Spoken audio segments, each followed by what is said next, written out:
আজ ৩২,০০০ চাকরি বাতিল মামলার রায়। আজ ৩২,০০০ প্রাথমিক চাকরির ভাগ্য নির্ধারণ। আজ হাইকোর্টের ডিভিশন বেঞ্চে মামলার রায়। অনিয়ম, অ্যাপটিটিউড টেস্ট না হওয়া সহ একাধিক অভিযোগ। ৩২,০০০ চাকরি বাতিলের নির্দেশ দেয় সিঙ্গল বেঞ্চ। আজ হাইকোর্টের ডিভিশন বেঞ্চে মামলার রায়দান। চাকরি থাকবে কি থাকবে না সব নজর হাইকোর্টে। আজ দুপুর দুটোই ডিভিশন বেঞ্চে রায়দান। ঠিক দুপুর দুটোই আজ ডিভিশন বেঞ্চের রায়দান। আজ ৩২,০০০ চাকরি বাতিল মামলার রায়।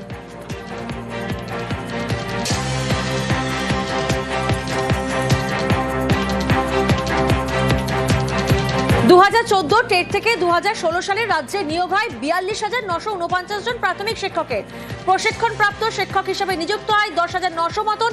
অর্ণব প্রতিনিধি এই মুহূর্তে আমাদের সঙ্গে আছেন। সরাসরি অর্ণবের থেকে জানবো, অর্ণব, কোন পথে 32,000 প্রাথমিক শিক্ষকের ভাগ্য? দেখো, প্রায় 2023 সাল থেকে এই মামলা চলছিল কলকাতা হাইকোর্ট, এরপর হাইকোর্টের যৌথ বেঞ্চ এবং তারপর এটি সুপ্রিম কোর্টে পৌঁছায় এবং সুপ্রিম কোর্টের সর্বশেষ আদেশ অনুযায়ী সব পক্ষের বিস্তারিত তাদের যে বক্তব্য যুক্তি রয়েছে সেগুলো শোনার পর ডিভিশন বেঞ্চে মামলা ফয়সালা করতে বলা হয়। সেই অনুযায়ী টানা প্রায় 5 থেকে 6 মাস শুনানি হয় বিচারপতি তপব্রত চক্রবর্তী এবং বিচারপতি ঋষভব্রত কুমার মিত্রের ডিভিশন বেঞ্চে। এবং সেই অনুযায়ী গত নভেম্বর মাসের দ্বিতীয় সপ্তাহে এই মামলার রায়দানের জন্য স্থগিত রাখা হয়। আজকে রায়দান হবে দুপুর 2টো নাগাদ 11 নম্বর আদালত করছে বিচারপতি চক্রবর্তী ডিভিশন বেঞ্চে। এক্ষেত্রে মূল বিষয়টা হলো 2014 সালের যে টেট হয়েছিল প্রাথমিক শিক্ষক নিয়োগের জন্য, অর্থাৎ এই টেট বা টিচার এলিজিবিলিটি টেস্ট, এই বিষয়টি কার্যত এটা ছিল ন্যূনতম যোগ্যতা। মানে এটা উত্তীর্ণ হতেই হবে এবং প্রাথমিক শিক্ষক হতে গেলে সেই জায়গাতে যে টেট কন্ডাক্ট করা হয়। সেই টেটে 2016 সালে যে নিয়োগ করছে তাতে 42,949 জন শিক্ষক নিযুক্ত হন এবং তার মধ্যে প্রশিক্ষণ প্রায় মূলত পার্শ্ব শিক্ষক বা প্রশিক্ষণ প্রাপ্ত তাদের অভিজ্ঞতা বার্ষিক 10,900 মতো প্রায় 35,000 চাকরি বাতিল করা করবে এবং বাতিল করার পাশাপাশি তাদের নিয়োগ প্রক্রিয়ায় অ্যাপটিটিউড টেস্ট হয়নি এই প্রক্রিয়াটাকে সম্পূর্ণ নতুন করে করার জন্য, অর্থাৎ রুলের একটা জায়গায় আফটার টেট অর্থাৎ টেট হওয়ার পর ইন্টারভিউ, অ্যাপটিটিউড টেস্ট এই সংক্রান্ত যে বিষয় রয়েছে সেগুলোকে পরপর করার কথা বলা হয়। 3 মাসের মধ্যে সম্পন্ন করা হয় এবং সেখানে যারা যোগ্য তারা থেকে যাবেন, যারা অযোগ্য তারা বাদ চলে যাবেন। তবে ওই যে 32,000 চাকরি বাতিল হয়েছিল খাতায় কলমে, কিন্তু তারা প্রত্যেকে স্কুলে যেতে পারবে। একক বেঞ্চের নির্দেশ কি, ডিভিশন বেঞ্চের নির্দেশে কেউ কিন্তু স্কুলে যেতে পারবেন না এমনটা বলা ছিল না। নতুন করে প্রক্রিয়াটা করার কথা বলা হয়েছিল, সেই প্রক্রিয়া সম্পূর্ণ না হওয়া পর্যন্ত স্কুলে যাবে। কিন্তু 3 মাসে একটা সময়সীমা দেওয়া হয়েছিল। আর দুই হচ্ছে নিয়োগ প্রক্রিয়া কেউ যদি অযোগ্য বিবেচিত হন তাদের কিন্তু বাদ যেতে হবে। এই জায়গা থেকে যখন মামলা ডিভিশন বেঞ্চের শুনানির জন্য আসে সেখানে একাধিক বিষয় সামনে আসে এবং তার মধ্যে কয়েকটা বিষয়, যেমন টেটের মার্কস বন্টন নিয়ে, টেটের যারা ওএমআর মূল্যায়নকারী সংস্থা ছিল তাদের যে বরাদ বা টেন্ডার, সেক্ষেত্রে অনিয়ম রয়েছে। একটা সিঙ্গেল কোম্পানি কি করে বরাদ ছিল যেটা বোর্ডের কনফিডেন্সিয়াল সেকশন হিসেবে কাজ করত। পাশাপাশি এক্ষেত্রে দেখা যায় বোর্ড বলে যে তারা জিপিএসসি নয় কেন্দ্রীয় ভাবে এই নিয়োগ প্রক্রিয়াটা কন্ডাক্ট করছে, তার জন্য বোর্ডের যে প্রাথমিক নিয়োগের ক্ষেত্রে যে রুল রয়েছে সেই রুলটা তারা সংশোধন করে এবং সেই সংশোধনী অনুযায়ী যে রাজ্যের অ্যাপ্রুভাল থাকার কথা সেটা আদালত বারবার দেখতে চাইলে নথি নিয়ে একটা গোঁথা 30 দিন পর্যন্ত রয়ে যায়। পাশাপাশি সংরক্ষণ নীতি না মানা, এছাড়া বিভিন্ন ক্যাটাগরি, অর্থাৎ নিয়োগ তো শুধুমাত্র মেল ফিমেল হয় না, male female, general caste, OBC A, OBC B, SC, SC বিভিন্ন শূন্য পদ ভিত্তিক তার সংরক্ষণ হয়। সেক্ষেত্রে একাধিক অনিয়ম হয়েছে বলে বিভিন্ন মামলা থেকে তার অভিযোগ আনে। এই জায়গায় একটি প্রাথমিক মন্তব্য মামলা করেছিলেন যে এই কেসের যে জায়গায় চলে গেছে এক্ষেত্রে যোগ্য এবং অযোগ্য নির্ধারণ করাটাই দুরূহ, মানে কার্যকর সমস্যার সমাধান করা যাবে না, এরকম একটা বিষয় জায়গায় চলে যাচ্ছে। এই অবস্থায় আদালত সপক্ষের বক্তব্য শোনে এবং শেষমেশ এই 32,000 ক্ষেত্রে তাদের চাকরি বাতিলের নির্দেশ সেটা বহাল থাকবে নাকি অন্য কোনো পথ ছেড়ে দেবে সেটাই এখন দেখা। চাকরি থাকবে না যাবে সব নজর হাইকোর্টে। বিচারপতি গঙ্গোপাধ্যায়কে নির্দেশ দিয়েছিলেন, শোনাবো।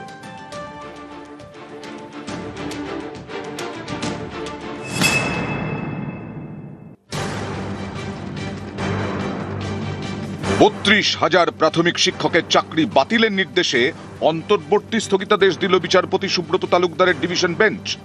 শুক্রবার হাইকোর্ট নির্দেশ দেয়, সেপ্টেম্বর মাসের শেষ পর্যন্ত অথবা আদালত পরবর্তী নির্দেশ না দেওয়া পর্যন্ত এই স্থগিতাদেশ কার্যকর থাকবে।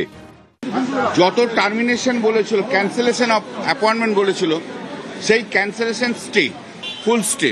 এক নম্বর হচ্ছে হিয়ারিং দেয়নি, সেকেন্ড হচ্ছে 3 মাসের মধ্যে সবাইকে আবার সিলেকশন প্রসেসে আসতে হবে, সেটাকে ডিভিশন বেঞ্চ বলেছে ইন্ট্রিম মেজার প্রসিডিওরটা কমপ্লিট করতে হবে। গত শুক্রবার 36,000 প্রাথমিক শিক্ষকের চাকরি বাতিলের নির্দেশ দেন বিচারপতি গঙ্গোপাধ্যায়। 2016 সালের নিয়োগ প্রক্রিয়ায় নিয়ম অনুযায়ী অ্যাপটিটিউড টেস্ট নেওয়ার কথা। রাজ্যের বিভিন্ন জেলার পরীক্ষকদের বয়ান রেকর্ড করেন বিচারপতি অভিজিৎ গঙ্গোপাধ্যায়। সাক্ষ্য দিতে গিয়ে পরীক্ষকদের বেশিরভাগই জানান অ্যাপটিটিউড টেস্ট ছাড়াই নিয়োগ করা হয়েছে। কোনো পরীক্ষক এও জানান অ্যাপটিটিউড টেস্ট নেওয়ার কথা তাদের জানানোই হয়নি। এরই সঙ্গে ওঠে সংরক্ষণ নীতি না মানার অভিযোগ। এর জেরেই 36,000 চাকরি বাতিলের নির্দেশ দেন বিচারপতি অভিজিৎ গঙ্গোপাধ্যায়। এর পরে মামলাকারীদের আইনজীবী আদালতে জানান প্রশিক্ষণহীন প্রার্থীদের আসল সংখ্যা 36,000 নয়। তারপরে রায় সংশোধন করে বিচারপতি অভিজিৎ গঙ্গোপাধ্যায় জানিয়ে দেন চাকরি বাতিল হবে 32,000 প্রাথমিক শিক্ষকের। বিচারপতি গঙ্গোপাধ্যায় চাকরি বাতিলের নির্দেশ দিতে গিয়ে বলেছিলেন, এখনই প্রশিক্ষণহীনদের চাকরি যাবে না। 4 মাস পার্শ্ব শিক্ষকদের সমহারে বেতন পাবেন প্রশিক্ষণহীন প্রাথমিক শিক্ষকরা। তবে এদিন বিচারপতি সুব্রত তালুকদারের ডিভিশন বেঞ্চ জানিয়ে দিল, অন্তর্বর্তী স্থগিতাদেশের মেয়াদ পর্যন্ত আগের মতোই বেতন পাবেন প্রাথমিক শিক্ষকরা। গত শুক্রবার চাকরি বাতিলে রায় দিতে গিয়ে প্রাথমিক শিক্ষা পর্ষদকে নতুন করে নিয়োগ প্রক্রিয়া 3 মাসের মধ্যে শেষ করার নির্দেশ দিয়েছিলেন বিচারপতি অভিজিৎ গঙ্গোপাধ্যায়। শুক্রবার ডিভিশন বেঞ্চ তার অন্তর্বর্তী নির্দেশে জানিয়েছে, নিয়োগ প্রক্রিয়া শুরু করার বিষয়ে বিচারপতি গঙ্গোপাধ্যায়ের নির্দেশ মেনেই চলতে হবে। 3 মাসের মধ্যে বোর্ডকে পুরো প্রসেসটা কমপ্লিট করতে হবে।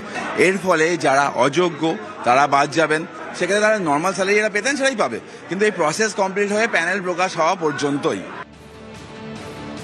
নিউজ 18 বাংলা। লক্ষ্য 26 নজর উত্তরে আজ মালদায় জনসভা মমতা বন্দ্যোপাধ্যায়ের। মালদার গাজলের সভা তৃণমূল নেত্রীর। আজ মালদায় সভা তৃণমূল নেত্রীর। লক্ষ্য 26 নজর উত্তরে জনসভা করবেন মমতা বন্দ্যোপাধ্যায়। সোমরাজ প্রতিনিধি আমাদের সঙ্গে রয়েছেন। সোমরাজ, ভোটের বঙ্গে এসআইআর, কাজের চাপে একাধিক বিএলওর যেমন অসুস্থতার অভিযোগ সামনে এসেছে, তেমনি আতঙ্কে আত্মহত্যার অভিযোগও সামনে এসেছেন। মমতা বন্দ্যোপাধ্যায় তিনি বারবার সরব হয়েছেন। আমরা দেখেছি নির্বাচন কমিশন তিনি 7 দিনের সময়সীমা বাড়িয়ে দিয়েছেন। এই আবহে আজকের এই জনসভা থেকে কি বার্তা দিতে চলেছেন তৃণমূল নেত্রী? দেখো, রাজনৈতিক ভাবে মালদা যথেষ্টই গুরুত্বপূর্ণ। তার কারণ 2021-এর বিধানসভা নির্বাচনে মালদা জেলা থেকে 12টি আসনের মধ্যে তৃণমূল কংগ্রেস 8টি পেলেও লোকসভা নির্বাচনে কিন্তু তৃণমূল কংগ্রেসের হাতে 1টি আসনও আসেনি।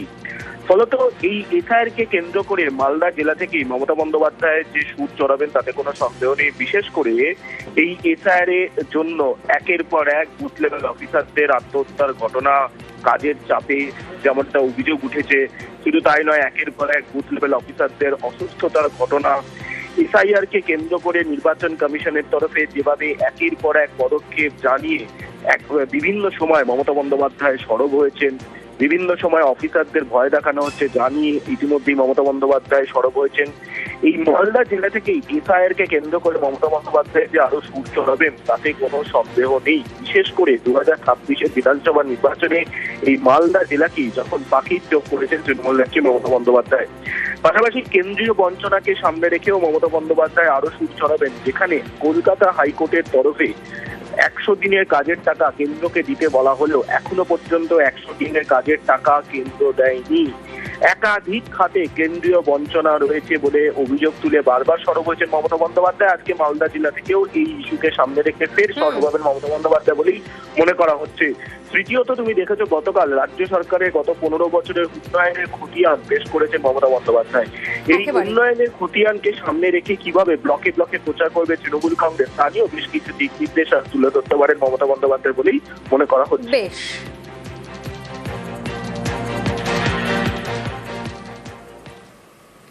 মিশন ২৬ রাজ্য সরকারের ১৫ বছরের কাজের খতিয়ান নিয়ে আসরে মমতা বন্দ্যোপাধ্যায় শান দিলেন কেন্দ্রীয় বঞ্চনার অভিযোগেও। উন্নয়নের যে পাঁচালী এইরকম দেখতে হবে, কিন্তু যেহেতু কয়েকটা আরো সংযোজন হবে, সংযোজনটা বাকি আছে। আমি যেগুলো বলে দিলাম সংযোজন হবে, সেগুলো হওয়ার পরে আমরা আপনাদের কাছে 7 দিনের মধ্যে উন্নয়নের পাঁচালীটা রিমডেল করে আপনাদের কাছে পাঠিয়ে দেব।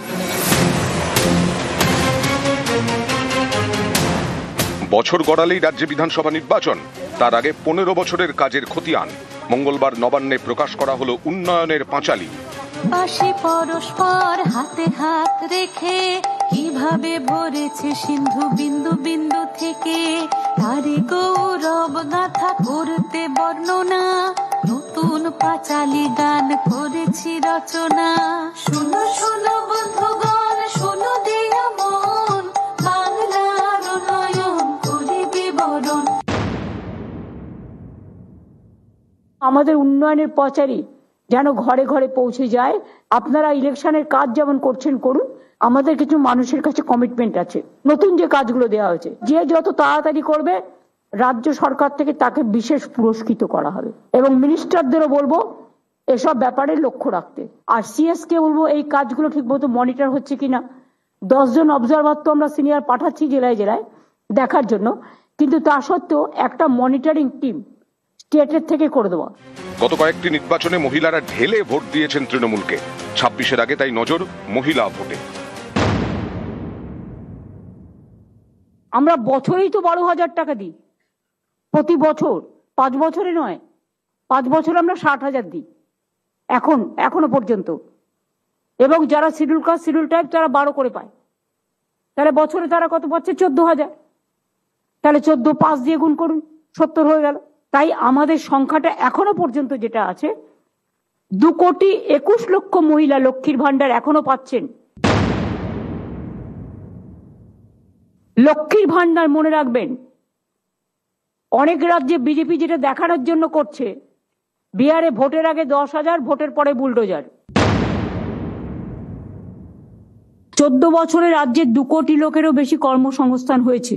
সারা দেশে আমরা বেকারত্বের স্থান 40% কমিয়েছি। অর্থনৈতিক করিডোর 6টি হচ্ছে, এর মধ্যে 2 লক্ষ কোটি টাকার বেশি বিনিয়োগের সম্ভাবনা হয়েছে। এখানে 1 লক্ষ কর্মসংস্থান আরো তৈরি হবে। একদিকে সরকারের উন্নয়নের খতিয়ান, অন্যদিকে কেন্দ্রের বিরুদ্ধে বঞ্চনার অভিযোগে শান। গ্রামীণ রাস্তা তৈরিতে আমরা 1 নম্বর ছিলাম পরপর 4 বছর। আবাস যোজনায় আমরা 1 নম্বর ছিলাম পরপর 4 বছর। নারেগায় আমরা 1 নম্বর ছিলাম পরপর 4 বছর। আমাদের টাকাটা এখনো দিচ্ছে না। আশা করব তারা দেবেন। কবে আর দেবেন? ইলেকশন তো এসে যাচ্ছে। এরপরে কি ফেব্রুয়ারিতে ছাড়বেন, ছেড়ে বলবেন টাকাটা মার্চে খরচ হলো না, ফিরে গেল? অনেক যন্ত্রণা, অনেক লাঞ্ছনা, অনেক বঞ্চনা থাকা সত্ত্বেও, তা সত্ত্বেও কেন্দ্রীয় সরকারকে বলবো অনেক ধন্যবাদ। আপনারা আমাদের টাকা আটকে রেখেছেন তার জন্য। তাতেও মনে রাখবেন, দয়া করে যতই অত্যাচার করুন, অপপ্রচার করুন, কুৎসা করুন, চক্রান্ত করুন, আমরা কিন্তু আপনাদের সাথে কোঅপারেশন চাই, আমরা নন কোঅপারেশন চাই না। আশা করি এটুকু আপনারা শুনতে পাচ্ছেন। এবং এটা পলিটিক্যাল মিটিং নয়, এটা গভর্নমেন্টের মিটিং। তাই government to government cooperative federalism সিস্টেমে সবাই আশা করে রাজ্য সরকার কেন্দ্রীয় সরকার কাঁধে কাঁধ মিলিয়ে কাজ করবে, শুধু ঝগড়া করা নয়। উন্নয়নের পাঁচালী নামক এই রিপোর্ট কার্ডকে সঙ্গে রেখেই যে 26-এর বিধানসভা নির্বাচনে রাজ্যের শাসক দল রাজনীতির ময়দানে ঝাঁপাবে তা কার্যত স্পষ্ট হয়ে গিয়েছে মমতা বন্দ্যোপাধ্যায়ের কথাতেই। ক্যামেরা অসিত দাসের সাথে আবির ঘোষাল, নিউজ 18 বাংলা, কলকাতা। রিপোর্ট কার্ডের পাল্টা চার্জশিট, বিধানসভা ভিত্তিক কর্মসূচি ঘোষণা বিরোধী দলনেতার। আপনি 11, 16, 21 বাজেটে, ডিপার্টমেন্টাল বাজেটে কি কমিট করেছেন আর কি করেছেন? আমরা জানুয়ারি মাসে প্রতিটা বিধানসভাতে উপস্থিত হয়ে 294টা কেন্দ্রে যাব, আপনার এমএলএদের বিরুদ্ধে চার্জশিট দাখিল করব। খুনে অভিযুক্ত রাজগঞ্জের বিডিওর বিরুদ্ধে হাইকোর্টে বিধাননগর পুলিশ। নিম্ন আদালতে মঞ্জুর হওয়া তার আগাম জামিন খারিজের আবেদন জানানো হয়েছে। পুলিশের সন্দেহ জাল নথি দিয়ে আগাম জামিনের আবেদন জানান বিডিও, তাই এই জামিন খারিজ হওয়া উচিত।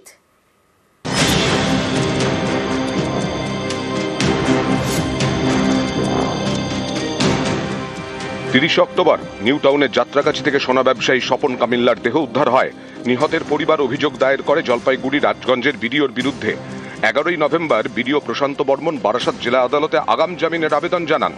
26 নভেম্বর তার সেই আবেদন মঞ্জুর করে নিম্ন আদালত, যাকে চ্যালেঞ্জ করে সোমবার হাইকোর্টে মামলা করেছে বিধাননগর পুলিশ। আগাম জামিনের আবেদন জানিয়ে একাধিক নথি পেশ করেন বিডিও। পুলিশের সন্দেহ এর মধ্যে বেশ কিছু নথি জাল। সোনা ব্যবসায়ী খুনের দিনের একটি নথি আদালতে পেশ করেন বিডিও। সেই নথি দেখিয়ে বলা হয়, খুনের দিন কলকাতা বিমানবন্দরের কাছে একটি হোটেলে ছিলেন প্রশান্ত বর্মন। বোঝানোর চেষ্টা করা হয় অপরাধের সময় বিডিও ঘটনাস্থলে ছিলেন না। সেই হোটেলের মালিকের সঙ্গে যোগাযোগ করেছে পুলিশ। পুলিশের সন্দেহ হোটেলের নথি জাল করা হয়েছে। এরপরে হাইকোর্টের দ্বারস্থ বিধাননগর পুলিশ। তাদের দাবি 10 বছরের বেশি সাজা পাওয়ার মতো অভিযোগ রয়েছে প্রশান্ত বর্মনের বিরুদ্ধে। তার আগাম জামিন খারিজের আবেদন জানিয়ে মামলা করা হয়েছে বিচারপতি জয় সেনগুপ্তর বেঞ্চে।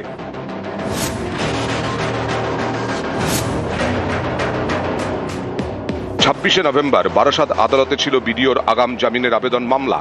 সেখানে প্রশান্ত বর্মনের বিরুদ্ধে একাধিক তথ্য প্রমাণ পেশ করা হয়, তাতেও লাভ হয়নি। আগাম জামিন পেয়ে যান বিডিও। অনেকেই প্রশ্ন তোলেন, এত তথ্য প্রমাণ থাকার পরেও কিভাবে আগাম জামিন পেয়ে গেলেন বিডিও? সেদিন বিচার প্রক্রিয়া চলাকালীন বিচারকের সামনে কেঁদে ভাসান নিহত সোনা ব্যবসায়ীর স্ত্রী।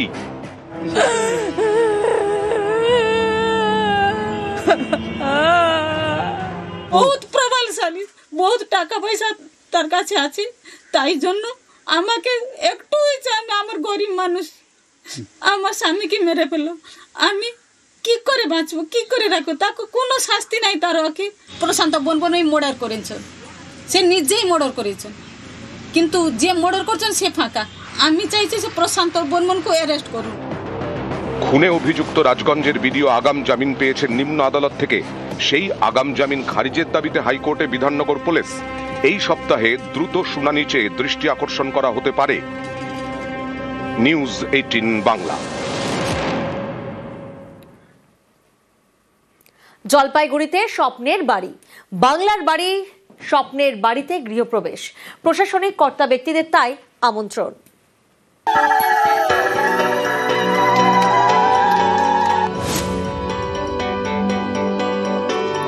একসময় ছিল বেড়া আর খড়ের দেওয়াল, মাটির মেঝে, এখন পাকা বাড়ি।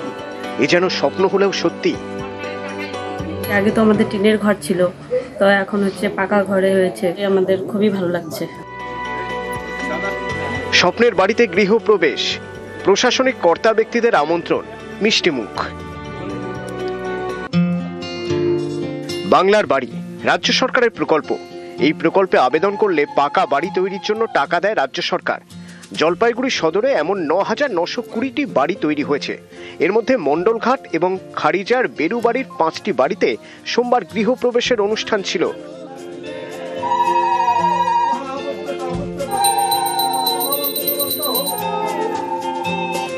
অনুষ্ঠানে আমন্ত্রণ জানানো হয় স্থানীয় বিডিও, জেলা পরিষদের সভাধিপতি এবং পঞ্চায়েত সমিতির সভাপতিকে।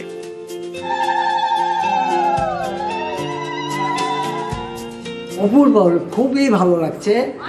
এই যে মমতাদি সহযোগিতায়, পশ্চিমবঙ্গ সরকারের উদ্যোক্তায় আমি যে এই সুযোগটা পেয়েছি, এতে আমার একেবারে আন্তরিক প্রচুর আনন্দ।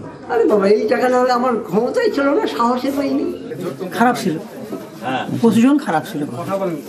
আর এখন তো বেশ খুব ভালো, সুন্দর হয়েছে। আজকে হলো এই যে গৃহপ্রবেশ করতে হয়, এটা আনন্দ, খুব ভালো। বেশ কয়েকটা বাড়ি তারা উদ্বোধন, মানে যেটাকে বলে গৃহপ্রবেশ আমাদের বাংলায়, তো গৃহপ্রবেশ উৎসব ওরা পালন করবে বলে আমাদেরকে আমন্ত্রণ জানায়, এবং এরকম ধরনের একটা আমন্ত্রণ পেয়ে আমরা খুবই অভিভূত। মাননীয় মুখ্যমন্ত্রী মমতা বন্দ্যোপাধ্যায় প্রত্যেক মানুষকে যারা পাওয়ার যোগ্য তাদেরকে মাথার উপর ছাদ দিচ্ছেন। কি সুন্দর করে বাড়ির মালিক ঘটা করে পুজো দিয়ে আমাদের সবাইকে আমন্ত্রিত করে আজকে সেই বাড়ির গৃহপ্রবেশ করছে।